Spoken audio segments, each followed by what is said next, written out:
ಇಲ್ಲಿ ಕುರ್ಚಿ ಪ್ರಹಸನಕ್ಕೆ ತೆರೆ ಅಂತೂ ಬಿದ್ದಿಲ್ಲ. ಹೈಕಮಾಂಡ್ ಎಂಟ್ರಿಯಾಗಿ ಡಿ.ಕೆ. ಶಿವಕುಮಾರ್ ಸಿದ್ದರಾಮಯ್ಯ ಅವರನ್ನ ಕೂರಿಸ್ಕೊಂಡು ಮಾತನಾಡೋವರೆಗೂ ಈ ಒಂದು ಜಟಾಪಟಿ, ಹಗ್ಗಜಗ್ಗಾಟ, ತಿಕ್ಕಾಟ ಎಲ್ಲವೂ ಕೂಡ ಮುಂದುವರಿತಾ ಇರುತ್ತೆ. ಬಣ ರಾಜಕೀಯನೂ ಕೂಡ ಅಷ್ಟೇ ಅದೇ ರೀತಿಯಾಗಿ ನಡ್ಕೊಂಡೇ ಬರ್ತಾ ಇರುವಂಥದ್ದು. ಕಾಂಗ್ರೆಸ್ನ ಗ್ರೌಂಡ್ ರಿಯಾಲಿಟಿ ಏನು ಅನ್ನುವಂಥದ್ದನ್ನ ಅವರ ನಾಯಕರುಗಳು, ಶಾಸಕರುಗಳು, ಮಂತ್ರಿಗಳೇ ಮಾತನಾಡ್ತಾ ಇದ್ದಾರೆ. ಬಜೆಟ್ ಮಂಡನೆ ಆಯ್ತು, ದಾಖಲೆಯ ಬಜೆಟ್ ಅನ್ನ ಮಂಡಿಸಿದ್ರು ಸಿದ್ದರಾಮಯ್ಯನವರು. 17ನೇ ಬಜೆಟ್ ಮಂಡಿಸಿದ್ರು, ಎಲ್ಲವೂ ಕೂಡ ಮುಗಿತು. ಈಗ ಬಜೆಟ್ ಅಧಿವೇಶನ ನಡೀತಾ ಇರುವಂಥದ್ದು. ಬಜೆಟ್ ಅಧಿವೇಶನ ಆಗ್ತಿದ್ದ ಹಾಗೆ ಕಾಂಗ್ರೆಸ್ನಲ್ಲಿ ಡಿಸ್ಟ್ರಾಕ್ಷನ್ ಅನ್ನುವಂಥದ್ದು, ಡಿಸ್ಟರ್ಬೆನ್ಸ್ ಅನ್ನುವಂಥದ್ದು ಮತ್ತೊಮ್ಮೆ ಜಗಜ್ಜಾಹೀರಾಗುವಂತ ಎಲ್ಲ ಸಾಧ್ಯತೆಗಳಿದಾವೆ. ಬಜೆಟ್ ಮಂಡನೆ ಬಳಿಕ ಮತ್ತೆ ಹಗ್ಗಜಗ್ಗಾಟ ದೆಹಲಿಯಲ್ಲೇ ಬೀಡು ಬಿಟ್ಟಿದ್ದಾರೆ ಡಿಸಿಎಂ ಡಿ.ಕೆ. ಶಿವಕುಮಾರ್ ಅವರು. ನಿನ್ನೆ ಮಲ್ಲಿಕಾರ್ಜುನ್ ಖರ್ಗೆ, ಎಸಿಸಿ ಅಧ್ಯಕ್ಷರು ಮಲ್ಲಿಕಾರ್ಜುನ್ ಖರ್ಗೆ ಅವರ ಜೊತೆ ದೆಹಲಿಗೆ ಹೋದ್ರು. ಹೈಕಮಾಂಡ್ ಕದ ತಟ್ಟಿರುವಂಥದ್ದು ಡಿಸಿಎಂ ಡಿ.ಕೆ. ಶಿವಕುಮಾರ್. ನಿನ್ನೆ ಅಧ್ಯಕ್ಷ ಖರ್ಗೆ ಜೊತೆ ಸಮಾಲೋಚನೆಯನ್ನ ಮಾಡಿದ್ದಾರೆ. ಕಲಬುರಗಿಯಿಂದ ಒಟ್ಟಿಗೆ ದೆಹಲಿಗೆ ಪ್ರಯಾಣವನ್ನ ಮಾಡಿರುವಂಥದ್ದು. ಕುರ್ಚಿ ವಿಚಾರದಲ್ಲಿ ಕ್ಲಾರಿಟಿಗಾಗಿ ಡಿ.ಕೆ. ಶಿವಕುಮಾರ್ ಪಟ್ಟನ್ನ ಹಿಡಿದಿದ್ದಾರೆ. ಇದು ಮತ್ತೊಮ್ಮೆ ಖರ್ಗೆ ಜೊತೆ ಚರ್ಚೆಯನ್ನ ಮಾಡುವಂತ ಸಾಧ್ಯತೆ ಇದೆ. ತದನಂತರ ರಾಹುಲ್ ಗಾಂಧಿ, ಸೋನಿಯಾ ಗಾಂಧಿ ಅವರ ಭೇಟಿಗೂ ಕೂಡ ಸರ್ಕಸ್ ಮಾಡ್ತಾ ಇದ್ದಾರೆ ಡಿ.ಕೆ. ಶಿವಕುಮಾರ್ ಅವರು. ಇದೇ ಸಂದರ್ಭದಲ್ಲಿ ಅವರು ಕೆಪಿಸಿಸಿ ಅಧ್ಯಕ್ಷರಾಗಿ 6 ವರ್ಷ ಆಯಿತು. ನಾಳೆಗೆ 6 ವರ್ಷ ಅಂತ ಡಿ.ಕೆ. ಶಿವಕುಮಾರ್ ಅವರು ಕೆಪಿಸಿಸಿ ಅಧ್ಯಕ್ಷರಾಗಿ. ಅಲ್ಲಿ ಬದಲಾವಣೆಯನ್ನು ಕೂಡ ಮಾಡ್ತಾ ಇಲ್ಲ. ಕೆಪಿಸಿಸಿ ಅಧ್ಯಕ್ಷರ ಬದಲಾವಣೆ ಆಗ್ತಾ ಇಲ್ಲ, ಸಂಪುಟ ಪುನರ್ರಚನೆ ಅನ್ನುವಂಥದ್ದು ಆಗ್ತಾ ಇಲ್ಲ. ಇನ್ನು ಒಂದ್ ಕಡೆ ಸಿದ್ದರಾಮಯ್ಯನವರೇ ಕಂಟಿನ್ಯೂ ಆಗ್ತಾರಾ ಇಲ್ವಾ ಅನ್ನುವಂಥದ್ರ ಬಗ್ಗೆ ಕಾಂಗ್ರೆಸ್ ನಾಯಕರಲ್ಲೇ ದೊಡ್ಡ ಮಟ್ಟದಲ್ಲಿ ಗೊಂದಲ ಇರುವಂಥದ್ದು. ಡಿ.ಕೆ. ಶಿವಕುಮಾರ್ ಅವರು ಒಂದ್ ಕಡೆ ಹೇಳ್ತಾರೆ, ನಮ್ಮ ನಡುವೆ ಏನು ಮಾತುಕತೆ ಆಗಿದೆ 4 ಗೋಡೆಗಳ ಮಧ್ಯೆ ನಮಗೆ ಚೆನ್ನಾಗಿ ಗೊತ್ತಿದೆ, ನುಡಿದಂತೆ ನಡ್ಕೊಳ್ತಾರೆ ಅಂತೆಲ್ಲ ಹೇಳಿರುವಂಥ ಹಿನ್ನೆಲೆಯಲ್ಲಿ ಸಹಜವಾಗಿ ಬಜೆಟ್ ನಂತರ ಎಲ್ಲವೂ ಕೂಡ ಅಲ್ಲೋಲ ಕಲ್ಲೋಲ ಸೃಷ್ಟಿ ಆಗುತ್ತಾ ಅನ್ನುವಂಥ ಪ್ರಶ್ನೆಗಳಿದ್ದಾವೆ. ಇನ್ನು ಕುರ್ಚಿ ಕಿತ್ತಾಟದ ಬಗ್ಗೆ ಸಿಎಂ ಮಾತನಾಡಿದ್ದಾರೆ. ಸಿಎಂ ವಿಶ್ವಾಸ ಏನು ಒಮ್ಮೆ ಕೇಳೋಣ. ಕರ್ನಾಟಕ ರಾಜ್ಯದಲ್ಲಿ ಹೈಯೆಸ್ಟ್ ಬಜೆಟ್ ಮಂಡಿಸಿರೋದು ನಾನೇ. ಹೈಕಮಾಂಡ್ ಅವರು ಅವಕಾಶ ಕೊಟ್ಟರೆ ಮಂಡಿಸ್ತೀನಿ. ವಿಶ್ವಾಸ ಇದೆ. ಹೈಕಮಾಂಡ್ ಅವರು ಅಂತಿಮವಾಗಿ ಹೈಕಮಾಂಡ್ ಏನ್ ತೀರ್ಮಾನ ಮಾಡ್ತಾರೆ ಅದಕ್ಕೆ ಬದ್ಧನಾಗಿದ್ದೀನಿ ಅಂತ. ಕಾರ್ಡ್ ಮುರಿಯೋದು ಬಹಳ ಇಂಪಾರ್ಟೆಂಟ್ ಅಲ್ಲ. ಅವಕಾಶ, ಜನಗಳಿಗೆ ಅವಕಾಶ ಕೊಟ್ರೆ ಮಂಡಿಸ್ತಕ್ಕಂಥ ಕೆಲಸ. ನಮ್ಗೆ ಯಾವಾಗಲೂ ವಿಶ್ವಾಸ ಇದ್ದೇ ಇರ್ತದೆ. ಹೈಕಮಾಂಡ್ ಮೇಲೆ ವಿಶ್ವಾಸ ಇಲ್ಲದೆ ಇನ್ಯಾರ ಮೇಲೆ ವಿಶ್ವಾಸ ಈಗ ಯಾಕಂದ್ರೆ ಮತ್ತೆ ಶುರು ಮಾಡಿದ್ದಾರೆ ಸರ್, ಬಜೆಟ್ ಆದ್ಮೇಲೆ ಬಿಡ್ತಾರಂತೆ, ಯುಗಾದಿ ಆದ್ಮೇಲೆ ಬಿಡ್ತಾರಂತೆ. ಯಾವ್ದು ಏನಾರ ಹೇಳ್ಕೊಳ್ಳಪ್ಪ, ultimately high command has to take a decision. High command ಬಿಡುವಂತಂದ್ರೆ ಬಿಡ್ತೀನಿ, ಮುಂದುವರಿದ್ರಿ ಅಂತಂದ್ರೆ ಮುಂದುವರಿತೀನಿ. ಬಗ್ಗೆ ಇನ್ನಷ್ಟು ಮಾಹಿತಿಯನ್ನ ಕೊಡ್ತಾ ಹೋಗ್ತಾರೆ ನಮ್ಮ ಪ್ರತಿನಿಧಿ ಹೆಬ್ಬಾಕ ತಿಮ್ಮೇಗೌಡರು ನಮ್ಮ ಜೊತೆ ದೂರವಾಣಿ ಸಂಪರ್ಕದಲ್ಲಿ ಜಾಯ್ನ್ ಆಗಿದ್ದಾರೆ. ತಿಮ್ಮೇಗೌಡ್ರೆ, ಕಾಂಗ್ರೆಸ್ನಲ್ಲಿ ಸಾಕಷ್ಟು ಗೊಂದಲಗಳು ಇದಾವೆ. ರಿಯಾಲಿಟಿ ಏನು ಅನ್ನುವಂಥದ್ದು ಜಗಜ್ಜಾಹೀರಾಗಿದೆ. ಈಗ ಡಿಸಿಎಂ ಡಿ.ಕೆ. ಶಿವಕುಮಾರ್ ಅವರು ಅಧಿವೇಶನ ನಡೀತಾ ಇರುವಂತಹ ಸಂದರ್ಭದಲ್ಲೇ ದೆಹಲಿಯಲ್ಲಿರುವಂಥದ್ದು ಏನ್ ಲೆಕ್ಕಾಚಾರ ಹಾಕೊಂಡು ಹೋಗಿದ್ದಾರೆ ಈ ಬಾರಿ ಅಂತ? ಈ ಬಾರಿ ಹೈಕಮಾಂಡ್ ನಿಂದ ಶತಾಯಗತೆ ಒಂದು ಕ್ಲಾರಿಟಿ ಪಡ್ಕೊಳ್ಬೇಕು ಅಂತ ಹೋದ್ರು. ಆದ್ರೆ ಬಂದ ದಾರಿಗೆ ಸುಂಕ ಇಲ್ಲ ಅಂಬಂತೆ ವಾಪಸ್ ಆಗ್ತಾ ಇದ್ದಾರೆ ಪೃಥ್ವಿರಾಜ್. ಎಐಸಿಸಿ ಅಧ್ಯಕ್ಷ ಮಲ್ಲಿಕಾರ್ಜುನ್ ಖರ್ಗೆ ಅವ್ರನ್ನ ನಿನ್ನೆ ಕರ್ನಾಟಕದಲ್ಲೇ ಭೇಟಿ ಮಾಡಿದ್ದನ್ನ ಬಿಟ್ರೆ ಇನ್ನ ಎಐಸಿಸಿ ನಾಯಕರ ಯಾರನ್ನೂ ಕೂಡ ಭೇಟಿ ಆಗಿಲ್ಲ ಅನ್ನುವಂಥದ್ದು ಸದ್ಯಕ್ಕೆ ಲಭ್ಯ ಆಗಿರ್ತಕ್ಕಂಥ ಮಾಹಿತಿ. ಡಿ.ಕೆ. ಶಿವಕುಮಾರ್ ಅವರು ಅಂದ್ರೆ ಈ 2 ಕಾರಣಗಳಿಂದ ನವದೆಹಲಿಗೆ ತೆರಳಿದ್ರು ಅಂತ ಹೇಳಲಾಗ್ತಾ ಇದೆ. ಒಂದು, ಸಾಧ್ಯ ಆದ್ರೆ ಎಐಸಿಸಿ ಅಧ್ಯಕ್ಷ ಮಲ್ಲಿಕಾರ್ಜುನ್ ಖರ್ಗೆ ಅವರ ಮೂಲಕವಾಗಿ ರಾಹುಲ್ ಗಾಂಧಿ ಅಥವಾ ಸೋನಿಯಾ ಗಾಂಧಿ ಅವರ ಭೇಟಿಗೆ ಪ್ರಯತ್ನವನ್ನ ಮಾಡ್ಬೇಕು ಅನ್ನುವಂಥ ಒಂದು ನಿಟ್ಟಿನಲ್ಲಿ ಹೋಗಿದ್ರು. ಮತ್ತೊಂದು ಕಡೆಗಿಂದ ಪೂರ್ವ ನಿಯೋಜಿತವಾಗಿ ಖಾಸಗಿ ಕಾರ್ಯಕ್ರಮ, ಅದಕ್ಕೆ ವಿವಾಹ ಕಾರ್ಯಕ್ರಮ ಒಂದಕ್ಕೆ ಪೂರ್ವ ನಿಯೋಜಿತವಾಗಿ ಒಂದು ಕಾರ್ಯಕ್ರಮ ಫಿಕ್ಸ್ ಆಗಿತ್ತು. ಸೊ ಹೀಗಾಗಿಯೇ ಆ ಮದುವೆ ಸಮಾರಂಭಕ್ಕೂ ಕೂಡ ತೆರಳಿದ್ರು. ನಿನ್ನೆ ರಾತ್ರಿ ಅಂದ್ರೆ ನಿನ್ನೆ ಸಂಜೆ ವಿಶೇಷ ವಿಮಾನದ ಮೂಲಕ ಕಲಬುರಗಿಯಿಂದ ನವದೆಹಲಿಗೆ ಪ್ರಯಾಣ ಬೆಳೆಸಿದಂತಹ ಸಂದರ್ಭದಲ್ಲಿ ವಿಮಾನದಲ್ಲೇ ಮಲ್ಲಿಕಾರ್ಜುನ್ ಖರ್ಗೆ ಅವ್ರ ಜೊತೆ ಸುಮಾರು 2.5 ಗಂಟೆಗಳ ಕಾಲ ಚರ್ಚೆಯನ್ನ ನಡೆಸಿರ್ತಕ್ಕಂಥದ್ದು. ಸಮುದಾಯದ ಅಂದ್ರೆ ಒಕ್ಕಲಿಗ ಸಮುದಾಯದ ಬೇಡಿಕೆ, ತಮ್ಮ ಬಣದಲ್ಲಿ ಗುರುತಿಸಿಕೊಂಡಿರ್ತಕ್ಕಂಥ ಶಾಸಕರ ಒತ್ತಡ, ಮತ್ತೊಂದು ಕಡೆಗೆ ತಾವು ಸಲ್ಲಿಸಿರ್ತಕ್ಕಂಥ ಸೇವೆ, ಮತ್ತೊಂದು ಕಡೆಗೆ ತಮ್ಮ ಅಧ್ಯಕ್ಷತೆಯಲ್ಲಿ 140 ಸ್ಥಾನ ಗೆದ್ದಿರುವಂತದ್ದು, ಹೀಗೆ ತಮ್ಮೊಳಗಿನ ಎಲ್ಲಾ ಬಯಕೆಗಳನ್ನ ಮಲ್ಲಿಕಾರ್ಜುನ್ ಖರ್ಗೆ ಅವರ ಮುಂದಿಟ್ಟು, ಮತ್ತೊಂದು ಕಡೆಯಾಗಿ ಸರ್ ನಿಮ್ಗೆ ರಾಹುಲ್ ಗಾಂಧಿ ಅವರು ಒಂದು ಸುಳಿವನ್ನ ಕೊಟ್ಟಿರ್ತಾರೆ, ಅವ್ರ ಮನಸ್ಸಲ್ಲಿ ಏನಿದೆ ಅನ್ನೋದಾದ್ರೂ ಕೂಡ ನೀವು ಹೇಳಿ ಸರ್, ನನ್ನ ಹತ್ರ ಮುಚ್ಚಿಡ್ಬೇಡಿ ಎನ್ನುವಂತ ಒಂದು ನೇರವಾಗಿ ಮಲ್ಲಿಕಾರ್ಜುನ್ ಖರ್ಗೆ ಅವ್ರನ್ನ ಕೇಳಿರ್ತಕ್ಕಂಥದ್ದು. ನೋಡಪ್ಪ, ರಾಹುಲ್ ಗಾಂಧಿ ಅವರು ನನ್ಗೂ ಕೂಡ ಗುಟ್ಟನ್ನ ಬಿಟ್ಕೊಟ್ಟಿಲ್ಲ, ಸ್ವಲ್ಪ ತಾಳ್ಮೆಯಿಂದ ಇರಿ, ನಾನು ಸಾಧ್ಯ ಆದ್ರೆ ನಾಳೆ ನಿಮ್ಮನ್ನು ಮೀಟ್ ಮಾಡಿಸ್ತೀನಿ ಎನ್ನುವಂತ ಒಂದು ಭರವಸೆಯನ್ನ ಕೊಟ್ಟರು. ಆದ್ರೆ ರಾಹುಲ್ ಗಾಂಧಿ ಮತ್ತೆ ಸೋನಿಯಾ ಗಾಂಧಿ ಅವರು ಭೇಟಿಗೆ ಅವಕಾಶವನ್ನ ಕೊಟ್ಟಿಲ್ಲ ಅನ್ನುವಂಥದ್ದು. ಸೊ ಹೀಗಾಗಿ DCM DK ಶಿವಕುಮಾರ್ ಅವರು ಪೂರ್ವ ನಿಯೋಜಿತ ಕಾರ್ಯಕ್ರಮ ಮದುವೆ ಕಾರ್ಯಕ್ರಮವನ್ನು ಮುಗಿಸಿ ಇದೀಗ ಕರ್ನಾಟಕದತ್ತ ವಾಪಸ್ ಆಗ್ತಾ ಇದ್ದಾರೆ ಅಂತ ಹೇಳಲಾಗ್ತಾ ಇದೆ. ಪೃಥ್ವಿರಾಜ್. ಓಕೆ, ಧನ್ಯವಾದ ತಿಮ್ಮೇಗೌಡ್ರೆ ನಿಮ್ಮೆಲ್ಲ ಮಾಹಿತಿಗಾಗಿ. ಇದೇ ವಿಚಾರಕ್ಕೆ ಸಂಬಂಧಪಟ್ಟಂತೆ ಮಾತನಾಡ್ತಾ ಹೋಣ. ನಮ್ಮ ಜೊತೆ ಇಬ್ಬರು ಅತಿಥಿಗಳು ಜಾಯ್ನ್ ಆಗಿದ್ದಾರೆ. ಫಸ್ಟ್ ಅವ್ರನ್ನ ವೆಲ್ಕಮ್ ಮಾಡ್ಕೊಳ್ತೀನಿ. ಕಾಂಗ್ರೆಸ್ ವಕ್ತಾರರಾಗಿರುವಂತ ದರ್ಶನ್ ಗೌಡ್ರು, ಇನ್ನ ಬಿಜೆಪಿ ವಕ್ತಾರರಾಗಿರುವಂತ MA ಮೋಹನ್ ಇಬ್ರು ಕೂಡ ಜಾಯ್ನ್ ಆಗಿದ್ದಾರೆ. ವೆಲ್ಕಮ್ ಟು ದ ಶೋ ಇಬ್ಬರಿಗೂ. ಫಸ್ಟ್ ದರ್ಶನ್ ಅವರಿಂದ ಆರಂಭ ಮಾಡ್ತೀನಿ. ದರ್ಶನ್ ಅವರೇ, ಕಾಂಗ್ರೆಸ್ನ ರಿಯಾಲಿಟಿ ಏನಿದೆ, ಹಗ್ಗಜಗ್ಗಾಟ ಯಾವ ರೀತಿಯಾಗಿ ನಡೀತಾ ಇದೆ, ಇಡೀ ರಾಜ್ಯದ ಜನ ನೋಡಿದ್ದಾರೆ. ಬಿಕಾಸ್ ನಿಮ್ಮ ಶಾಸಕರುಗಳೇ ಸ್ಟೇಟ್ಮೆಂಟ್ ಅನ್ನ ಕೊಟ್ಟಿದ್ದಾರೆ, ಮಂತ್ರಿಗಳೇ ಸ್ಟೇಟ್ಮೆಂಟ್ ಕೊಟ್ಟಿದ್ದಾರೆ. ಯಾವಾಗ ಮುಗಿಯೋದು ಇದು ಅಂತ? ಸರ್, ಹಾಗೇನಿಲ್ಲ. ಒಂದು ರಾಜಕೀಯ ಪಾರ್ಟಿ ಅಂದಾಗ ಆಸ್ ಯೂಶುವಲಿ MLA-ಗಳವರ ಒಂದು ವೈಯಕ್ತಿಕ ಅಭಿಪ್ರಾಯಗಳನ್ನ ಹೇಳುವಂತದ್ದು ಸಹಜ ಪ್ರಕ್ರಿಯೆ. ಇವತ್ತು ನಾವು ಬಿಜೆಪಿ ಆಗಲ್ಲ ನೋಡ್ತಾ ಹೋದ್ರೆ ದಾವಣಗೆರೆ ಮೊನ್ನೆ ಏನೆಲ್ಲ ಆಯ್ತು ಅನ್ನುವಂಥದ್ದು ನಾವು ನೋಡಿದ್ವಿ. ಒಂದು ವಿರೋಧ ಪಕ್ಷವಾಗಿ ಬಿಜೆಪಿ ವಿರೋಧ ಪಕ್ಷ ಸ್ಥಾನದಲ್ಲಿ ಕೂತ್ಕೊಳ್ಳಿಕ್ಕೆ ಯಾವ ರೀತಿ ಅರ್ಹತೆ ಪಡ್ಕೊಂಡಿದೆ ಅನ್ನೋದನ್ನ ನಾವು ಕಾಣ್ತಾ ಇದ್ದೀವಿ. ನಮ್ಮಲ್ಲಿ ಯಾವುದೇ ರೀತಿಯಾದಂತ ಹಗ್ಗ ಜಗ್ಗಾಟ ಇಲ್ಲ ಸರ್. ಮಾನ್ಯ ಸಿದ್ದರಾಮಯ್ಯನವರು, ಮಾನ್ಯ DK ಶಿವಕುಮಾರ್ ಅವರು, ಅವ್ರ ಮನೆಗೆ ಇವ್ರ ಮನೆಗೆ ಅವ್ರು ಹೋಗಿ ಬ್ರೇಕ್ಫಾಸ್ಟ್ ಮಾಡಿ ಬಂದಿರೋದು ನಿಮ್ಮ ಘನವೆತ್ತ ಮಾಧ್ಯಮಗಳೇ ಸುದ್ದಿ ಮಾಡಿರ್ತಕ್ಕಂಥದ್ದು ನಾವು ನೋಡಿದೀವಿ. ನಮ್ಮಲ್ಲಿ ಯಾವುದೇ ರೀತಿಯಾದಂತಹ ಗೊಂದಲ ಇಲ್ಲ. ಹೌದು, ನಿನ್ನೆ ವಿಚಾರಕ್ಕೆ ಮಾನ್ಯ ಮಲ್ಲಿಕಾರ್ಜುನ ಖರ್ಗೆ ಸಾಹೇಬ್ರು ಏನು ಚಿತ್ತಾಪುರದ ಒಂದು ಕಾರ್ಯಕ್ರಮಕ್ಕೆ ಬಂದಾಗ ಅವ್ರು ನಮ್ಮ AICC ಅಧ್ಯಕ್ಷರಾಗಿರೋ ಕಾರಣ ಇದೇ ಸ್ಪೆಷಲ್ ಫ್ಲೈಟ್ ಇದ್ದಾಗ ಒಂದು ಪ್ರೋಟೋಕಾಲ್ ಪ್ರಕಾರ ಅವ್ರನ್ನ ಅಲ್ಲಿಗೆ ದೆಹಲಿ ತನಕ ಅವ್ರ ಜೊತೆಗೆ ಹೋಗಿ ಮತ್ತೆ ಇವತ್ತು ಬೆಂಗಳೂರಿಗೆ ಮಾನ್ಯ DK ಶಿವಕುಮಾರ್ ಸಾಹೇಬ್ರು ವಾಪಸ್ ಬಂದಿದ್ದಾರೆ. ಈ ಒಂದು ಪ್ರವಾಸದ ವಿಚಾರದಲ್ಲಿ ಯಾವುದೇ ರೀತಿಯಾದಂತ ಗೊಂದಲ ಇಲ್ಲ ಸರ್. ಅಲ್ಲ, ಈ ಪ್ರವಾಸ ಮಾತ್ರ ಅಂತ ನಾನು ಹೇಳ್ತಾ ಇರುವಂತದ್ದಲ್ಲ. ಓಕೆ, ಮೋಹನ್ ಅವ್ರನ್ನ ಮಾತನಾಡ್ತೀನಿ. ಮೋಹನ್ ಅವರೇ, ಗೊಂದಲನೇ ಇಲ್ಲ ಇಲ್ಲಿ, ಯಾವುದೇ ರೀತಿಯಾದಂತಹ ಅಂದ್ರೆ ಹಗ್ಗಜಗ್ಗಾಟ ಅನ್ನುವಂಥದ್ದೇ ಇಲ್ಲ, ಒಗ್ಗಟ್ಟಿದೆ.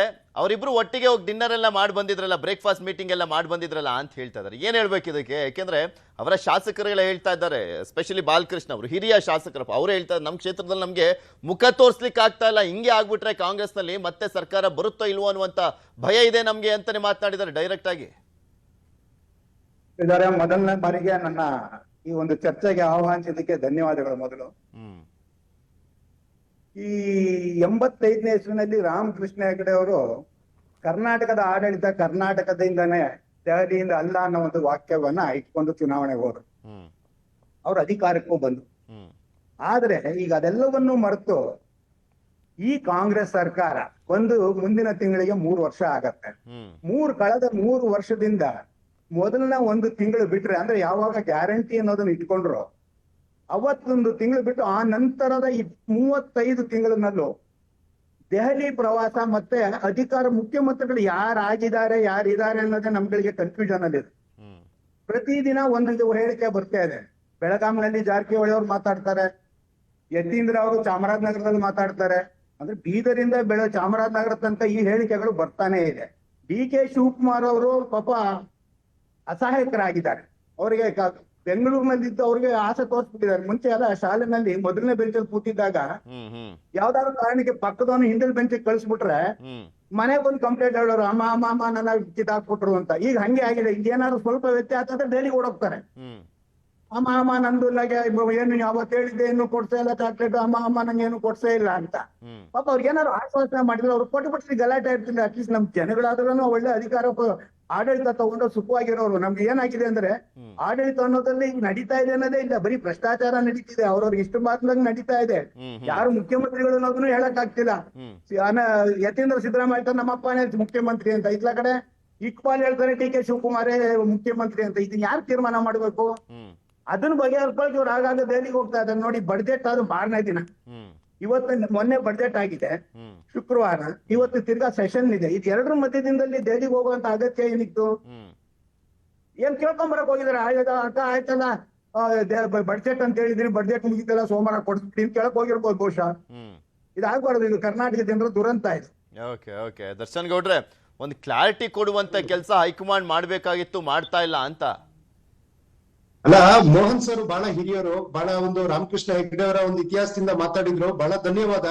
ನಮ್ಮ ಕರ್ನಾಟಕದ ರಾಜಕೀಯ ಇತಿಹಾಸ ನಾವು ನೋಡ್ತಾ ಹೋದ್ರೆ ರಾಜಕೀಯ ಭ್ರಷ್ಟಾಚಾರ ಅನ್ನುವಂಥ ಶುರುವಾಗಿದ್ದು 2006ರಲ್ಲಿ. ಗೋವಟ್ರವ್ರು ಯಾರು ಹೋದ್ರು ಅನ್ನುವಂಥದ್ದು ಗೊತ್ತಿದೆ, ಯಾವ ಕಾರಣಕ್ಕೂ ಜನ ಭ್ರಷ್ಟ ಆದ್ರು ಅನ್ನುವಂಥದ್ದು ಗೊತ್ತಿದೆ. ತದನಂತರ ಇವತ್ತು ಬಿಜೆಪಿಯಿಂದ ಏನಾದ್ರೂ ಮಾತಾಡೋದಾಯ್ತು ಅಂದ್ರೆ ಆಯ್ತು, ಇವತ್ತು ಅವ್ರು 3 ವರ್ಷ ಆಯ್ತು ಅಂದ್ರು ಸಿದ್ದರಾಮಯ್ಯನವರು ಸದ್ಯಕ್ಕೆ ನಮ್ಮ ರಾಜ್ಯದ ಮುಖ್ಯಮಂತ್ರಿಯಾಗಿ ಮುಂದುವರಿತಾ ಇದ್ದಾರೆ ಅನ್ನುವಂಥದ್ದು ಅಷ್ಟೇ ಸ್ಪಷ್ಟ. ಆದ್ರೆ 2008ರಲ್ಲಿ ಏನು ಆಪರೇಷನ್ ಕಮಲ ಮಾಡಿ ರಾಜಕೀಯ ಭ್ರಷ್ಟಾಚಾರ ಒತ್ತಿ ಹೇಳ್ತೀನಿ, ಯಡಿಯೂರಪ್ಪನವರು ಯಾಕೆ ಜೈಲಿಗೆ ಹೋದ್ರು?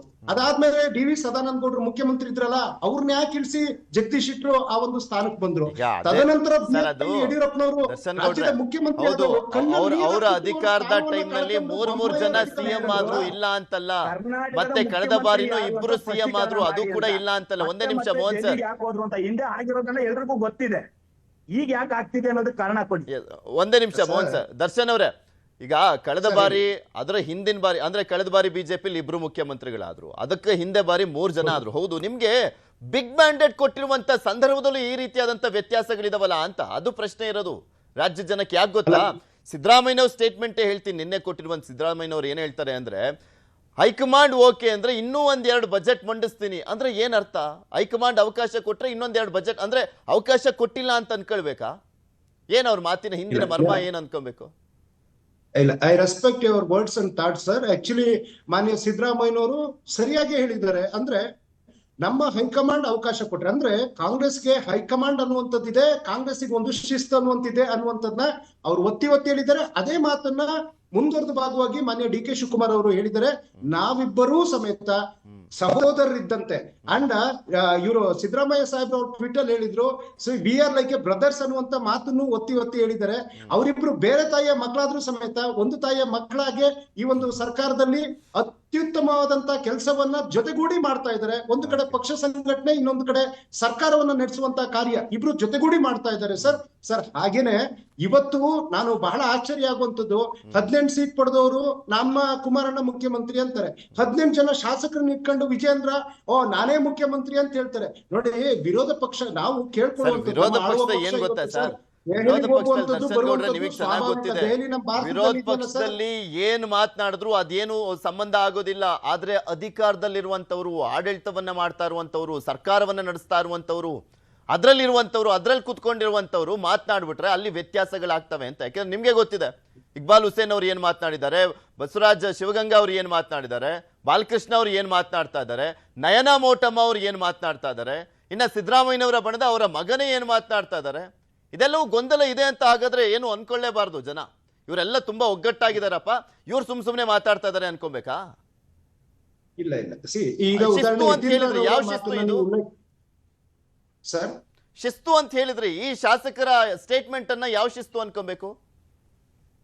ಇಲ್ಲ ಸರ್, ಈಗ ಯತೀಂದ್ರರವರು ಅಹಿಂದ ವಿಚಾರವಾಗಿ ಅಥವಾ ತಂದೆಯವರೇ ಇರ್ತಾರೆ. ನಮ್ದು ರಾಜ ಪಾರಂಪರೆ ಇಲ್ಲ, ಇದು ಪ್ರಜಾಪ್ರಭುತ್ವ ವ್ಯವಸ್ಥೆ. ಬಾಬಾ ಸಾಹೇಬ್ರ ಒಂದು ಸಂವಿಧಾನದ ಅಡಿಯಲ್ಲಿ ಪ್ರಜಾಪ್ರಭುತ್ವ ವ್ಯವಸ್ಥೆಯಲ್ಲಿ ಇರೋದು. ಹಾಗೇನೆ ಶಾಸಕರು ಅಂದಾಗ ಅವರು ಇಂಡಿವಿಜುವಲ್ ಒಪಿನಿಯನ್, ಅದು ಪಕ್ಷದ ಒಪಿನಿಯನ್ ಆಗಿರುವುದಿಲ್ಲ ಸರ್. ಅದು ಇಕ್ಬಾಲ್ ಹುಸೇನ್ ಅವರಾಗಿರ್ಲಿ, ಅಥವಾ ಬಾಲಕೃಷ್ಣ ಅವರಾಗಿರ್ಲಿ, ಅಥವಾ ಶಿವಗಂಗಾರವರಾಗಿರ್ಲಿ, ಅಥವಾ ಇನ್ಯಾರೇ ಆಗಿರ್ಲಿ, individual opinion always individual opinion. It is not going to be the party opinion. ಪಕ್ಷ ಅಂತಂದ್ರೆ ದೆಹಲಿಯಿಂದ ಏನ್ ಹೇಳ್ತಾರೆ ಅಥವಾ ಕೆಪಿಸಿಸಿ ಇಂದ ಏನ್ ಹೇಳ್ತಾರೆ, ಅದೇ ಒಂದು ಕೊನೆ ಆಗಿರ್ತದೆ. ಆದ್ರೆ ಇಂಡಿವಿಜುವಲ್ ನಮ್ಮಲ್ಲಿ ಸರ್ ಆಂತರಿಕ ಪ್ರಜಾಪ್ರಭುತ್ವ ಇದೆ. ಅದೇನು ಪಕ್ಷಕ್ಕೆ ಮುಳುಗುವಂತ ಹೇಳಿಕೆ ಏನಿಲ್ಲ. ಅವರವರ ಒಂದು ಭಾವ ಭಕ್ತಿ ಅನ್ನುವಂಥದ್ದು ಇರ್ತದೆ, ನಾಯಕರ ಮೇಲೆ ಪ್ರೀತಿ ಗೌರವ ಅಂತ ಇರ್ತದೆ.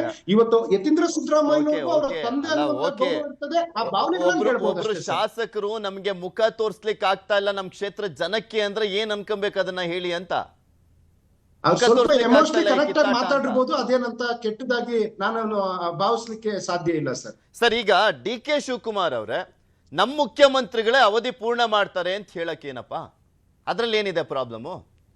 ಸಿದ್ದರಾಮಯ್ಯನವ್ರು ನಾನೇ 5 ವರ್ಷನೂ ಕಂಪ್ಲೀಟ್ ಮಾಡ್ತೀನಿ ಅಂತ ಹೇಳಕ್ಕೇನು? ಈಗ ಅವ್ರನ್ನೇ ಕೂರ್ಸ್ದಾಗ ಮಲ್ಲಿಕಾರ್ಜುನ್ ಖರ್ಗೆ ಅವ್ರಿಗೆ ಹೇಳಕ್ಕೇನಂತೆ? ಯಾಕೆ ಹೇಳ್ತಾ ಇಲ್ಲ ಯಾರುನು?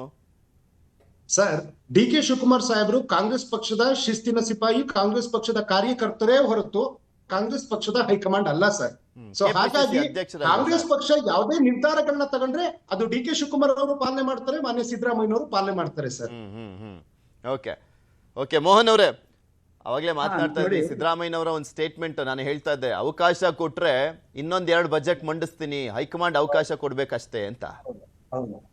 ದರ್ಶನ್ ಅವರ ಹೇಳಿಕೆನಲ್ಲಿ ಎಷ್ಟು ಗೊಂದಲ ಇದೆ ಅಂದ್ರೆ, ಅವ್ರು ಒಂದೇ ದಾಟಿನಲ್ಲಿ ಮಾತಾಡ್ತಿಲ್ಲ, ಮಾತಾಡೋದು 2 ನಿಮಿಷದಲ್ಲಿ ಹಲವಾರು ಮುಖಗಳನ್ನ ತೋರಿಸೋದು. ಸಹೋದರರಂತೆ ಅಂತ ಹೇಳ್ತಾರೆ. ಮಹಾಭಾರತದಲ್ಲಷ್ಟೇ ಸಹೋದರರೇ ದಾಯಾದಿಗಳಾಗಿ ಕಿತ್ತಾಡಿ ಮಹಾಭಾರತ ನಡೆದಿದ್ದು. ಇಲ್ಲೂ ಅಷ್ಟೇ ಸಹೋದರರಾಗಿ ಮೊದಲನೇ 1 ತಿಂಗಳಿದ್ರು, ಆಮೇಲೆ ದಾಯಾದಿಗಳಾಗಿ ಅಧಿಕಾರಕ್ಕಾಗಿ ಕಿತ್ತಾಡ್ತಿದ್ದಾರೆ. ಮತ್ತೆ ಅವ್ರು ಹೇಳಿದ್ದೇನು, ನಮ್ಮಲ್ಲಿ ಪ್ರಜಾಪ್ರಭುತ್ವದಲ್ಲಿ ಅಂತ. ಪ್ರಜಾಪ್ರಭುತ್ವದಲ್ಲಿ ಏನ್ ಹೇಳತ್ತೆ, ಅತಿ ಹೆಚ್ಚು ಸಂಖ್ಯೆಗಳನ್ನು ಉಳ್ಳವರು ಕಮಿಟಿ, ನಮ್ಮ ಏನು ಲೆಜಿಸ್ಲೇಟರ್ ಕೌನ್ಸಿಲ್ ನಲ್ಲಿ ಯಾರಿಗೆ ಬೆಂಬಲ ಇರ್ತದೋ ಅವ್ರು ಮುಖ್ಯಮಂತ್ರಿಗಳಾಗ್ಬೇಕು ಅಂತ ಇವ್ರು ಪ್ರಜಾಪ್ರಭುತ್ವನು ಮಾತಾಡ್ತಾರೆ. ಮತ್ತೆ ಇವ್ರು ವೈಯಕ್ತಿಕ ಹೇಳಿಕೆಗಳು ಅಂತಾರೆ, ಅದು ಪಾರ್ಟಿ ಹೇಳಿಕೆ ಆಗಿರಲ್ಲ ಅಂತಾರೆ. ಒಂದು ರೂಮ್ ನಲ್ಲಿ 130 ಜನ ಸೇರಿ ಒಬ್ಬನ ಲೀಡರ್ನ ಆಯ್ಕೆ ಮಾಡಿದ್ಮೇಲೆ ಅವ್ರು ಇನ್ ಬೇಡ ಅಂತ ಹೇಳೋ ತನಕ ಬಾಕಿ ಅವ್ರು ಸುಮ್ಮನೆ ಇರ್ಬೇಕು. ಹೈಕಮಾಂಡ್ ಯಾತಿಗೆ ಮತ್ತೆ ಮತ್ತೆ ಬರ್ತದೆ ಮಧ್ಯ, ಯಾತಿಗೆ ಅವ್ರಿಗೆ ವಚನ ಕೊಟ್ರು, ಡಿ.ಕೆ. ಶಿವಕುಮಾರ್ಗೆ ವಚನ ಕೊಟ್ಟರೆ ಅವ್ರು ಸುಮ್ಮನೆ ಇರ್ತಿದ್ರು. ಈಗ ಹೈಕಮಾಂಡ್ ತೀರ್ಮಾನ ಮಾಡುತ್ತೋ ಅಥವಾ ಪ್ರಜಾಪ್ರಭುತ್ವದಂತೆ ಎಮ್ಎಲ್ಎಗಳು ಲೀಡರ್ನ ಆಯ್ಕೆ ಮಾಡ್ತಾರೋ, ಇದನ್ನ ಅವ್ರ ಗೊಂದಲನ ಅವ್ರು ಸೃಷ್ಟಿ ಮಾಡ್ಬೇಕು. ಅಂಬೇಡ್ಕರ್ ಹೇಳ್ತಾರೆ, ಕಾನ್ಸ್ಟಿಟ್ಯೂಷನ್ ಹೇಳ್ತಾರೆ, ಕಾನ್ಸ್ಟಿಟ್ಯೂಷನ್ ಇರೋ ಪ್ರಕಾರ ಆದ್ರೆ ಎಮ್ಎಲ್ಎ ಲೀಡರ್ನ ಆಯ್ಕೆ ಮಾಡ್ಬೇಕು. ಹೈಕಮಾಂಡ್ ಯಾಕೆ ಮಧ್ಯ ಬರ್ತದೆ? ಇಲ್ಲ ಸ್ವಾಮಿ, ನಾವ್ ಅದ್ ಯಾವ್ದು ಗಮನಕ್ಕೆ ತಗೊಳ್ಳೋದಿಲ್ಲ, ನಾವು ಹೈಕಮಾಂಡ್ ಹೇಳ್ದಂಗ್ ಮಾಡ್ತೀವಿ ಅಂತ ಹೇಳ್ಬೇಕು. ಅವ್ರು ಹೇಳ್ತ ಮೇಲೆ ಗೊಂದಲ ಇದೆ. ಸಹೋದರರು ಅಂತಾರೆ, ಸಹೋದರರಾಗಿದ್ರೆ ಈ ತರ ದಾಯಾದಿ ತರ ಯಾಕೆ ಕಿತ್ತಾಡ್ತಿದ್ದು? ದಾಯಾದಿ ಅನ್ನೋ ಪದ ಎಲ್ಲಿಂದ ಬಂತು? ನಮ್ಗೆ ಇಬ್ರು ಸಹೋದರನೇ, ಆಮೇಲೆ ದಾಯಾದಿ ಸಹೋದರರು. ಸಿದ್ದರಾಮಯ್ಯನವರಾದ್ರೂ ಆಗ್ಲಿ, ಡಿ.ಕೆ. ಶಿವಕುಮಾರ್ ಅವರಾದ್ರೂ ಆಗ್ಲಿ, ಅಥವಾ ಅಲ್ಲಿ ನಮ್ ಜೊತೆ ಕೂತಿರುವಂತ ದರ್ಶನ್ ಗೌಡ್ರಾದ್ರೂ ಆಗ್ಲಿ, ಆದ್ರೆ ಒಂದ್ ಕ್ಲಾರಿಟಿ ಸಿಗ್ಬೇಕು ಅಂತ. ಹಿಂಗೆ ಎಷ್ಟ್ ದಿನ ಹಿಂಗೆ ಮುಂದುವರ್ಸ್ಕೊಂಡು ಹೋಗ್ತಾರೆ, ಹಿಂಗೆ ಗೊಂದಲ ಮಾಡ್ಕೊಂಡು ಹೋಗ್ತಾರೆ. ಹೇಳಿಕೆಗಳಲ್ಲೇ ಗೊಂದಲ ಇದೆ. 2 ನಿಮಿಷದ ಹೇಳಿಕೆನೇ ಅಷ್ಟೊಂದು ಗೊಂದಲ ಇದೆ. ಗೊಂದಲ ಯಾತಕ್ಕೆ ಸೃಷ್ಟಿ ಮಾಡ್ತಾರೆ? ಇಲ್ಲ ಮುಖ್ಯಮಂತ್ರಿಗಳು ಹೇಳ್ತಾರೆ ನಾನೇನು 5 ವರ್ಷ, ಹೈಕಮಾಂಡ್ ಹೇಳಿದ್ರೆ ಮಾತ್ರ ನಾನೇ ಬಡ್ಜೆಟ್, ಹೈಕಮಾಂಡ್ ಯಾಕೆ ಹೇಳ್ಬೇಕು ಇವ್ರು ಬಡ್ಜೆಟ್ ಮಂಡಿಸ್ತೀನಿ ಅಂತ? ಮುಂಚೆ ಹೇಳ್ತೀನಿ 5 ವರ್ಷ ನಾನೇ ಬಡ್ಜೆಟ್ ಮಂಡಿಸ್ತೀನಿ ಅಂತ 1 ತಿಂಗಳಿಂದ ಹೇಳಿದ್ರು. ಬಹುಶಃ ನನ್ಗನ್ಸತ್ತೆ ಮೊನ್ನೆ ಕೊನೆ ಬಡ್ಜೆಟ್ ಅಂತ ಅವ್ರಿಗೆ ಅನ್ಸಿರ್ಬೇಕು. ಅದಕ್ಕೆ ಅವ್ರು ಹೇಳ್ತಾರೆ ಇನ್ ಅಪ್ಪಣೆ ಕೊಟ್ರೆ 2 ಸಾರಿ ನಾನೇ ಬಡ್ಜೆಟ್ ಮಂಡಿಸ್ತೀನಿ ಅಂತ. ಆದ್ರೆ ಅಷ್ಟೊಂದು ಬಡ್ಜೆಟ್ ಮಂಡಿಸೋ ದಿನ ಡಿ.ಕೆ. ಶಿವಕುಮಾರ್ ಡೆಲ್ಲಿಗೆ ಹಾಕೋದ್ರು ಜ್ಞಾಪಕಕ್ಕೆ. ನೀವ್ ಹೇಳಿದ್ರಲ್ಲ ಮೇಡಮ್, ಬಡ್ಜೆಟ್ ಆಗಿದೆ, ಟೈಮ್ ತಗೊಳ್ಳಿ, ಸೋಮವಾರ ಬೆಳಿಗ್ಗೆ ಮಧ್ಯಾಹ್ನ ಒಂದು ಫೋನ್ ಮಾಡ್ಬಿಟ್ಟು ಅವ್ರ ರಾಜೀನಾಮೆ ಕೊಡಕ್ಕೆ ಹೇಳಿ, ಮಂಗಳವಾರ ನಾನು ಪ್ರಮಾಣ ವಚನ ತಗೋದಿ ಅಂತ ಹೇಳಕ್ ಹೋಗಿರ್ಬೇಕು ಬಹುಶಃ.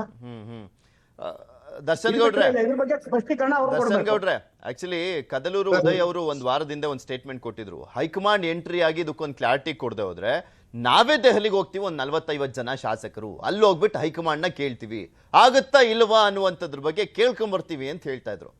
ಇದು ಬಣ ರಾಜಕೀಯ ಅಲ್ಲ, ಇದೆಲ್ಲ ಒಗ್ಗಟ್ಟು ಪ್ರಜಾಪ್ರಭುತ್ವದಲ್ಲಿ ಈ ತರ ಸ್ಟೇಟ್ಮೆಂಟ್ ಬರ್ತವೆ ಅಂತ ಇದನ್ನೂ ಸಮರ್ಥನೆ ಮಾಡ್ಕೊಳ್ತೀರಾ?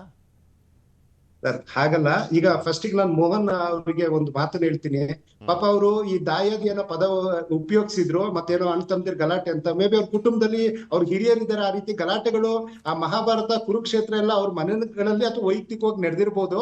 ಆದ್ರೆ ನಾವು ಒಂಥರ ಪಂಚ ಪಾಂಡವರಿದ್ದಾಗ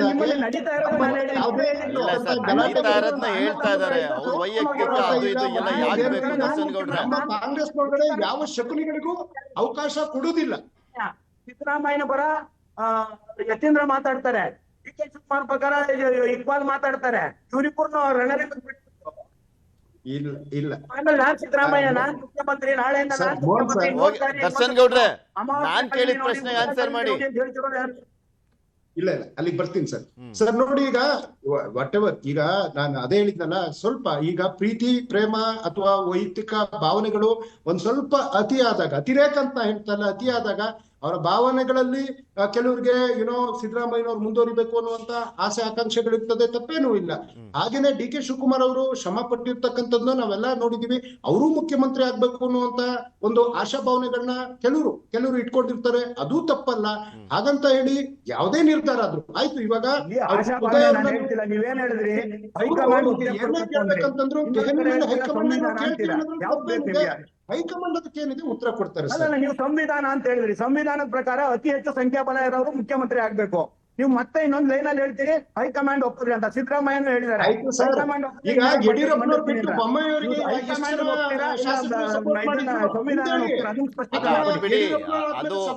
ಯಡಿಯೂರಪ್ಪನವರೇ ಕೆಳಗಿಳಿದ್ರು, ಯಡಿಯೂರಪ್ಪನವರೇ ಕೆಳಗಿಳಿದ್ರು.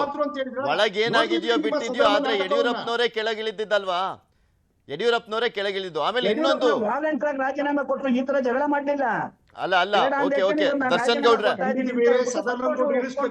ಯಾವ್ಯಾವ ಮಠದ ಸ್ವಾಮೀಜಿಗಳು ಏನೇನ್ ಹೇಳಿದ್ರು ಅಥವಾ ಯಡಿಯೂರಪ್ಪನವರು ದರ್ಶನ್ ಗೌಡ್ರೆ, ಸರ್ ಆನ್ ರೆಕಾರ್ಡ್ ಇದೆ. ನಾವು ಇತಿಹಾಸ ಮರೆಯೋದಕ್ಕೆ ನಾವೇನಾದ್ರೂ ಮಹಾಭಾರತದ ಕುರುಕ್ಷೇತ್ರ ಯುದ್ಧದಲ್ಲಿ ಇಲ್ಲ, ನಾವು ಈಗಿನ ಕಾಲದಲ್ಲಿದ್ದೀವಿ. 2008, 2009, 2011, 2019 ನೆನಪಿದೆ ಸರ್. ದರ್ಶನ್ ಗೌಡ್ರೆ, ಒಂದೇ ನಿಮಿಷ ಮೋಹನ್ ಸರ್. ದರ್ಶನ್ ಗೌಡ್ರೆ, ಏನ್ ಗೊತ್ತಾ, 140 ಜನ ಶಾಸಕರು ಆಯ್ಕೆ ಆಗಿದ್ ಯಾಕೆ, ಅಷ್ಟು ಬಿಗ್ ಮ್ಯಾಂಡೇಟ್ ಕೊಟ್ಟಿದ್ ಯಾಕೆ ಅಂದ್ರೆ ಬಿಜೆಪಿ ಆಯ್ತಲ್ಲ, ಹಂಗ ಆಗದ್ ಬೇಡ ಅಂತ ಸ್ವಾಮಿ ಇಲ್ಲಿ ಕೊಟ್ಟಿರೋದು ಅಷ್ಟು ದೊಡ್ಡ ಮ್ಯಾಂಡೇಟು. ಆ ಪ್ರಹಸನಗಳು ಹೈಡ್ರಾಮಾಗಳು ಆಗ್ಬಾರ್ದು ಅಂತಾನೆ ಅಲ್ವಾ ಕೊಟ್ಟಿದ್ದು. ಕೊಟ್ಟೇನ್ ಪ್ರಯೋಜನ ಇವಾಗ? ಸರ್ ಇಲ್ಲ C it is also very nice question sir. ನೋಡಿ, ನಮ್ಮಲ್ಲಿ ಈ ಗೋವಾ ಟ್ರಿಪ್, ಬಾಂಬೆ ಟ್ರಿಪ್, ಈ ತರ ಟ್ರಿಪ್ ಗಳನ್ನ ಮಾಡುವಂತ ನೀವೆಲ್ಲ ಫಾರಿನ್ ಟ್ರಿಪ್ ಹೋಗಿದ್ದು. ಬಾಲಿ ಹೋಗಿದ್ದೆ ಯಾರು? ಅನ್ಯ ಪಕ್ಷದವ್ರನ್ನ ಕರ್ಕೊಂಡು ಸರ್ ಅದನ್ನ ಹೇಳ್ತೀನಿ. ಈ ಕೆಲವು ವಿದೇಶಕ್ಕೆ ಕುಟುಂಬದ ಜೊತೆ ಹೋಗಿ ಬಂದ್ರು ಹೊರತು ಅನ್ಯ ಮೊನ್ನೆ ಪಕ್ಷದವ್ರ ಬಂದಿದ್ದಾರೆ ಜೊತೆ ಹೋಗಿ ಬಂದಿಲ್ಲ. ಆಸ್ಟ್ರೇಲಿಯಾದಿಂದ ಯಾರು ಹೋಗಿದ್ದು? ಆಸ್ಟ್ರೇಲಿಯಾ ಎಲ್ಲಿ ಸರ್? ಯಾರು ಮಾಡಿ ಬಂದಿದ್ದು? ಸರ್ ಓಕೆ ಯಾವ್ದು? ಓಕೆ, ಆಸ್ಟ್ರೇಲಿಯಾಗ ಒಂದೇ ನಿಮಿಷ ಮೋಹನ್ ಇಲ್ಲ ಗೌಡ್ರೆ. ಅವರು ಬಿಜೆಪಿಯವರು ಜೆಡಿಎಸ್ ನವ್ರ ಜೊತೆ ಯಾರು ಹೋಗಿಲ್ಲ ಸರ್. ಅವರ ಕುಟುಂಬದ ಜೊತೆ ಒಂದು ವೈಯಕ್ತಿಕ ಟ್ರಿಪ್ ಹೋಗಿದ್ದಾರೆ, ತಪ್ಪೇನಿದೆ? ನಮ್ಮಲ್ಲಿ ಜೊತೆ ಈ ಹೋಗಿದ್ರು ಬಾಂಬೆ, ಅನ್ನೋದು ಮುಖ್ಯ. ಸಿಡಿ ಯಾರು ಸ್ಟೇ, ಹೋಗಿದ್ರು ಅನ್ನೋದು ಈ ತರ ಮುಖ್ಯ. ಪ್ರವಾಸಗಳು ನಡೆಯುವುದಿಲ್ಲ ಸರ್. ಅಲ್ಲ ಓಕೆ, ಈಗ ಯಾರ ಜೊತೆ ಹೋಗಿದ್ರು ಅನ್ನೋದು ದಾವೋಸ್ ಮುಖ್ಯ. ಯಾಕೆ ಕೂತ್ಕೊಂಡು ನೀವು ಹೋಗಿದ್ರು ಹೇಳ್ತಾ ಅನ್ನೋದು ಇದ್ರಿ ಡಿ ಕೆ ಶಿವಕುಮಾರ್ ಅವರು ಸಿದ್ದರಾಮಯ್ಯನವರು ಸಹೋದರರಂತೆ ಇದ್ದಾರೆ, ಒಗ್ಗಟ್ಟಿದೆ ಅಂತೆಲ್ಲ ಹೇಳ್ತಾ ಇದ್ರಿ. ಇದೇ ಡಿ ಕೆ ಶಿವಕುಮಾರ್ ಅವರು ದಾವೋಸ್ ಹೋದಂತ ಸಂದರ್ಭದಲ್ಲಿ ಮಾತನಾಡಬೇಕಾದ್ರೆ ನ್ಯಾಷನಲ್ ಚಾನೆಲ್ಗೆ ಒಂದಕ್ಕೆ I have numbers, high command has to take decision ಅಂತ ಹೇಳಿದ್ರು. ಏನರ್ಥ ಇದು? ಸರ್ ಅದೇ ಮುಂದುವರೆದ ಭಾಗವಾಗಿ ಮೊನ್ನೆ ಅಷ್ಟೇ ಡಿ ಕೆ ಶಿವಕುಮಾರ್ ಅವರು ಮಾತಾಡ್ತಾ ಹೇಳಿದ್ರು, ನನ್ನ ಬಳಿಯೂ 136 ಜನ ಶಾಸಕರಿದ್ದಾರೆ, ಅದೇ 136 ಜನ ಶಾಸಕರು ಸಿದ್ದರಾಮಯ್ಯನವರು ಬಳಿ ಇದ್ದಾರೆ. ಅಂದ್ರೆ ನಾವು ಒಂದು ಒಗ್ಗಟ್ಟು, ಒಂದು ಕುಟುಂಬ ಅನ್ನೋದನ್ನ ಹೇಳಿದ್ದಾರೆ. ಈಗ ಡಿ ಕೆ ಶಿವಕುಮಾರ್ ಅವರು ಕೆಪಿಸಿಸಿ ಅಧ್ಯಕ್ಷ ಅಲ್ವಾ ಸರ್? ಅವರೇ ಬಿ ಫಾರ್ಮ್ ಕೊಟ್ಟಿರೋದಲ್ವಾ ಸರ್? ಸೊ ಹಾಗೇನೆ ಸಿದ್ದರಾಮಯ್ಯನವರು ಶಾಸಕಾಂಗದ ಪಕ್ಷದ ನಾಯಕರಲ್ವಾ ಸರ್? ಸರ್ ನಮ್ದೊಂದು ತುಂಬು ಕುಟುಂಬ ಸರ್, ಅದನ್ನೇ ಹೇಳ್ತಾ ಇದ್ದೀನಿ. 140 ಜನ, ಅವ್ರ ಅಷ್ಟು ಜನ ಡಿ ಕೆ ಶಿವಕುಮಾರ್ ಅವ್ರ ಜೊತೆ ಖಂಡಿತವಾಗ್ಲಿದ್ದಾರೆ. ಅದೇ 140 ಜನ ಸಿದ್ದರಾಮಯ್ಯನವ್ರ ಜೊತೆಗೂ ಇದ್ದಾರೆ ಸರ್. ಓಕೆ, ಈಗ ಇದ್ಯಾವುದು ಕೂಡ ಗೊಂದಲ ಕಾಂಗ್ರೆಸ್ನಲ್ಲಿಲ್ಲ. ಬಿಜೆಪಿಯವರು ಮಾಧ್ಯಮದವರು ಸೃಷ್ಟಿ ಮಾಡ್ತಾ ಇರುವಂತ ಗೊಂದಲನ ಕಾಂಗ್ರೆಸ್ದು? ಇಲ್ಲ ಇಲ್ಲ ಇಲ್ಲ, ಮಾಧ್ಯಮ ವಿ ರೆಸ್ಪೆಕ್ಟ್ ಮಾಧ್ಯಮ ಅಲ್ಲ, ಸರ್. ಅಲ್ಲ, ಮಾಧ್ಯಮ ಯಾಕೆ ಯಾವುದೇ ಹೇಳ್ತಾ ಇದೀನಿ ದೂಷಣೆ ಅಂದ್ರೆ, ಮಾಡ್ಲಿಕ್ಕೆ ಸಾಧ್ಯನೇ ಇಲ್ಲ. ಅಲ್ಲ ಇಷ್ಟೊತ್ತಿಗೆ ಇಲ್ಲ. ತುಂಬಾ ಸಲಿ ಸಿದ್ದರಾಮಯ್ಯನವರು ಹೇಳಿದ್ರು ಸಂಪುಟ ಪುನರ್ರಚನೆ ಆಗ್ಬೇಕು, ಕೇಳಿದೀನಿ, ಸಮಯ ಕೇಳಿದೀನಿ ಅಂತ. ಇದುವರೆಗೂ ಗ್ರೀನ್ ಸಿಗ್ನಲ್ ಕೊಟ್ಟಿಲ್ಲ. 2.5 ವರ್ಷ ಆದ್ರೂ ಕೂಡ ಸಂಪುಟ ಪುನರ್ರಚನೆ ಆಗಿಲ್ಲ ಅಂದ್ರೆ ಅದ್ರಲ್ಲಿ ಸ್ಪಷ್ಟವಾಗಿ ಕಾಣಿಸ್ತಾ ಇದೆ ಅಲ್ವಾ, ಏನೋ ಒಟ್ನಲ್ಲಿ ಒಳಗಡೆ ಆಗ್ತಾ ಇದೆ ಕಾಂಗ್ರೆಸ್ನಲ್ಲಿ. ಯಾವಾಗ ಆಗೋದು ಗೊತ್ತಿಲ್ಲ ಅನ್ನೋದು. ಇಲ್ಲ ಹಾಗೇನಿಲ್ಲ ಸರ್. ಫಸ್ಟ್ ಹೇಳ್ತೀನಿ, ಮಾಧ್ಯಮಗಳನ್ನ ನಾವು ಬಹಳಷ್ಟು ಗೌರವಿಸ್ತೀವಿ ಸರ್. ಯಾಕೆಂದ್ರೆ ನೀವು ವಾಸ್ತವ ಸುದ್ದಿಗಳನ್ನ, ಅದರಲ್ಲೂ ನ್ಯೂಸ್ 18 ಇವತ್ತು ರಾಜ್ಯದ ಒಂದು ಪ್ರತಿಷ್ಠಿತ ಚಾನಲ್ ಆಗಿ ವಾಸ್ತವ ವಿಚಾರಗಳನ್ನ ಬಿತ್ತರಿಸ್ತಾ ಇರ್ತೀರಾ. ವಿ ಡೋಂಟ್ ಬ್ಲೇಮ್ ಮಾಧ್ಯಮ. ಮತ್ತೆ ವಿರೋಧ ಪಕ್ಷ ಅಂತಂದಾಗ ವಿರೋಧ ಪಕ್ಷ ಯಾವ ರೀತಿ ಅಂದ್ರೆ ಸರ್, ಉದಾಹರಣೆ ಈಗ ನಾವು ವಿರೋಧ ಪಕ್ಷದಲ್ಲಿ ಇದ್ವಿ ಸರ್, ನೀವು ಅವ್ರನ್ನ ಯಾಕೆ ಕೇಳಿದ್ರಿ ಅಂತಂದ್ರಿ. ನಾವು ಮಾಡದಂತ ಹೋರಾಟಗಳು ಕೊನೆ ಪಕ್ಷ ಒಂದಾದ್ರು ನಮಗೆ ನಮ್ಮ ತೂಕಕ್ಕೆ ಒಂದು ವಿರೋಧ ಪಕ್ಷವನ್ನ ಯೋಚನೆ ಮಾಡ್ತೀವಿ. ವಿಧಾನಸೌಧದ ಒಳಗಾಗಿರ್ಬೋದು ಅಥವಾ ವಿಧಾನ ಸಭೆಯ ಹೊರಗಡೆ ಆಗಿರ್ಬೋದು, ಒಂದು ಆಳುವ ಸರ್ಕಾರದ ನಡೆ ನುಡಿ ಅದೇನಾದ್ರೂ ತಪ್ಪಿ ದಾರಿಗೆ ಹೋದಾಗ ತಿದ್ದಿ ಅದನ್ನ ಸರಿ ದಾರಿಗೆ ತರುವಂತ ಕೆಲಸ ವಿರೋಧ ಪಕ್ಷ ಮಾಡ್ಬೇಕು. ಆದ್ರೆ ವಿರೋಧ ಪಕ್ಷ 6 ವರ್ಷಕ್ಕೂ ಅವರಿಗೆ ಅವ್ರ ಪಕ್ಷದವರೇ ವಿರೋಧ ಪಕ್ಷ ಆಗೋಗಿದ್ದಾರೆ. ವಿಜೇಂದ್ರ ಅವರಿಗೆ ಅವ್ರ ಪಕ್ಷದ ಅವರ ಯಾರೋ ಪ್ರತಾಪ್ ಸಿಂಹ ಅಥವಾ ಸಿದ್ದೇಶ್ವರ್, ಬಿ ಪಿ ಹರೀಶ್, ಹೀಗೆ ಅನೇಕರು ಅವ್ರಿಗೆ ವಿರೋಧ ಪಕ್ಷ ಆಗಿದೆ. ನಾವು ಕೇಳುವಂತದ್ದು ನಮ್ಮ ಪಕ್ಷದ ಅಥವಾ ನಮ್ಮ ಶಾಸಕರ ಅಥವಾ ನಮ್ಮ ಮುಖ್ಯಮಂತ್ರಿಗಳ, ನಮ್ಮ ಕೆಪಿಸಿಸಿ ಅಧ್ಯಕ್ಷರ ಕಾರ್ಯವೈಖರಿಗಳು ಮತ್ತೆ ಪ್ರತಿಯೊಂದು ಸರಿ ದಾರಿನಲ್ಲೇ ಇದೆ. ಆದ್ರೆ ವಿರೋಧ ಪಕ್ಷ ನಮ್ಮ ಆಳುವ ಪಕ್ಷದ ಮಟ್ಟಕ್ಕೆ ಕೊನೆ ಪಕ್ಷ ಈಗಲಾದ್ರೂ ಎಚ್ಚೆತ್ಕೊಂಡು ಬಂದು, ಈಗ ಹೆಂಗೋ ಸೆಷನ್ ನಡೀತಾ ಇದೆ, ಅಲ್ಲಿ ಸರಿಯಾದ ಪ್ರಶ್ನೆಗಳನ್ನ ಎತ್ತಿ ಚಾಟಿ ಬೀಸುವಂತ ಕೆಲಸ ಮಾಡ್ಲಿ ಅಂತ ಈ ಮುಖೇನ ರಿಕ್ವೆಸ್ಟ್ ಮಾಡ್ತೀನಿ sir. Okay Mohan sir, lastly ಏನ್ ಹೇಳ್ತೀರಾ? ಏನ್ ಹೇಳೋದು, ಅವರೇ ಎಲ್ಲ ಹೇಳ್ತಿದಾರೆ. ಅವ್ರು ರಿಕ್ವೆಸ್ಟ್ ಮಾಡ್ತೀವಿ ಅಂತ ಹೇಳ್ತಿದ್ದಾರೆ. ಅದಕ್ಕೆ ನಮ್ಗೆ ಏನ್ ಪ್ರಾಬ್ಲಮ್ ಇದೆ ಅದನ್ನ ಸರ್ವ್ ಮಾಡ್ಕೊಡ್ತೀವಿ, ನಮ್ಮಲ್ಲಿ ಪ್ರಾಬ್ಲಮ್ ಇದೆ ಅದನ್ನ ಸರ್ವ್ ಮಾಡ್ಕೊಂಡು ರಿಕ್ವೆಸ್ಟ್ ಕೊಳ್ಕೋತಿದಾರೆ ಅವರು. ನಾವು ರಿಕ್ವೆಸ್ಟ್ ನ ಪರಿಗಣಿಸ್ಬೇಕೋ ಬೇಡ ಅನ್ನೋದು ನಾವ್ ಹೇಳ್ಬೇಕೀಗ ಅಷ್ಟೇ. ಅವ್ರಲ್ಲಿ ಗೊಂದಲ ಇರೋದು, ಗೊಂದಲ ಅವರೇ ಸೃಷ್ಟಿಸ್ಕೊಂಡಿರೋದು. ಗೊಂದಲ ಆಗ್ತಾ ಇದೆ ಅವರಲ್ಲಿ. ಅದನ್ನು ಬಹಿರಂಗವಾಗಿ ಒಪ್ಕೊಳ್ಳಿಕ್ಕೆ ಅವ್ರ ಕೈಲಿ ಆಗ್ತಿಲ್ಲ. ಅದನ್ನ ದಯವಿಟ್ಟು ಕೆಣಕ್ ಪಡಿ ಸರ್ ಅಂತ ದರ್ಶನ್ ಅವ್ರು ರಿಕ್ವೆಸ್ಟ್ ಮಾಡ್ಕೊತಿದ್ದಾರೆ.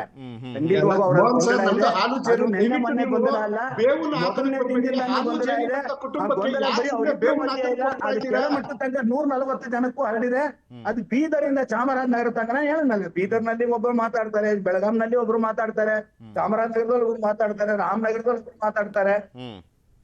ಇಷ್ಟೊಂದು ಜನ ಮಾತಾಡಬೇಕಾಗಿದೆ ಅಂದ್ರೆ ಅದೇನೋ ಹಾದಿರಂಪ ಬೀದಿರಂಪ ಆಗಿದೆ. ಇಕ್ಬಾಲ್ ಮಾತಾಡ್ತಿರೋದು ಮತ್ತೆ ಇವ್ರು ಮಾತಾಡ್ತಿರೋದನ್ನ ನೋಡಿದ್ರೆ ಅವ್ರ ಎಷ್ಟು ಬಹಿರಂಗ ಸ್ಟೇಟ್ಮೆಂಟ್ ಕೊಡ್ತಾರೆ. ಮುಂದೆ ಹಾಲು ಜೇನಂತ ಇದಾರಂತೆ. ಇಲ್ಲಿ ಕಲ್ಲು ಹೊಡಿತಾ ಇರೋದು ಯಾರು ಅಂದ್ರೆ ಇಕ್ಬಾಲ್ ಹುಸೇನ್ ಅವರು, ಶಿವಗಂಗಾ ಬಸವರಾಜ್ ಅವರು, ಯತೀಂದ್ರ ಸಿದ್ದರಾಮಯ್ಯನವರು, ಇವ್ರುಗಳೇ ಹೊಡಿತಾ ಇದಾರೆ ಅನ್ನಂಗ ಆಯ್ತು. ದರ್ಶನ್ ಗೌಡ್ರು ಬ್ಯಾಟಿಂಗ್ ಮಾಡ್ತಾ ಹೊಡಿತಾ ಇರೋರು ಬೇರೆ ಅವ್ರ ಪಕ್ಷದ ಶಾಸಕರು. ಏನಂತಂದ್ರೆ ಮೋಹನ್ ಸರ್ ಸರ್ ಒಂದ್ ನಿಮಿಷ ಮೋಹನ್ ಸರ್ ತಿಳ್ಕೊಳ್ಳಿ, ನಿಮ್ದೊಂದು ಪಕ್ಷ ಹಿಂದುತ್ವದ ಪಕ್ಷ ಅಂತ ಹೇಳಿ ಹೇಳಿ ಹೇಳಿ ನಿಮ್ಮ ಕಾರ್ಯಕರ್ತರನ್ನೆಲ್ಲ ಬೀದಿ ಬಿಟ್ಟು ಹಿಂದೂ ವಾಯ್ಸ್ ಆಗಿದ್ದಂತ ನಿಮ್ಮ ಯತ್ನಾಳ್ ನಿಮ್ ಪಕ್ಷದಿಂದ ಕಿತ್ತೆಸ್ತಿದ್ದೀರಾ, ಈಶ್ವರಪ್ಪನವ್ರನ್ನು ನಿಮ್ ಅಲ್ಲ, ಪಕ್ಷದಿಂದ ಅಲ್ಲ ಕಿತ್ತೆಸ್ತಿದ್ದೀರಾ. ಅವ್ರನ್ನ ನಿಮ್ ಪಕ್ಷದ ಹಿಂದೂ ಅಲ್ಲ ದರ್ಶನ್ ಗೌಡ್ರೆ ಏನ್ ಕ್ರಮ ಕೈಗೊಳ್ತಾ ಇಲ್ಲ ಅಂತ ನೀವೇ ಹೇಳ್ತಾ ಇದ್ರಿ. ಕ್ರಮ ಕೈಗೊಂಡ ಮೇಲೆ ಕಿತ್ತಾಕಿದ್ರಿ ಅಂತಾನು ಕೂಡ ನೀವೇ ಹೇಳ್ತೀರಾ. ಕ್ರಮ ತಗೋತಿದ್ದ. ಓಕೆ ಓಕೆ, ಥ್ಯಾಂಕ್ ಯು ಇಬ್ಬರಿಗೂ ಕೂಡ, ದರ್ಶನ್ ಅವರೇ ಹಾಗೆ ಮೋಹನ್ ಅವರೇ ಇಷ್ಟೋ ತನಕ ಜಾಯ್ನ್ ಆಗಿ ನಿಮ್ಮ ಅಭಿಪ್ರಾಯವನ್ನ ವ್ಯಕ್ತಪಡಿಸಿದ್ದಕ್ಕೆ. ದೆಹಲಿಯಿಂದ ವಾಪಸ್ ಬರ್ತಾ ಇದ್ದಾರೆ ಡಿ ಕೆ ಶಿವಕುಮಾರ್ ಅವರು. ಭೇಟಿಗೆ ಅವಕಾಶ ಸಿಕ್ಕಿಲ್ಲ ಅಂತ ಹೇಳಲಾಗ್ತದೆ. ರಾಹುಲ್ ಗಾಂಧಿ ಮತ್ತು ಸೋನಿಯಾ ಗಾಂಧಿ ಅವರನ್ನ ಭೇಟಿ ಮಾಡಿ ತಮ್ಮ ಬೇಡಿಕೆಯನ್ನ ಮತ್ತೊಮ್ಮೆ ಮುಂದಿಡ್ಲಿಕ್ಕೆ ಪ್ರಯತ್ನ ಪಟ್ಟಿದ್ರು, ಬಟ್ ಸಾಧ್ಯ ಆಗಿಲ್ಲ. ಮತ್ತೇನಾದ್ರೂ ಹೋಗ್ತಾರ ಕಾದ್ ನೋಡೋಣ. ಇದಾಗಿತ್ತು ಇವತ್ತಿನ ಮಾತುಕತೆ. ನೋಡ್ತಾರೆ ನ್ಯೂಸ್ 18, ಜಾಲ ನಮ್ಮದು, ಬಲ ನಿಮ್ಮದು.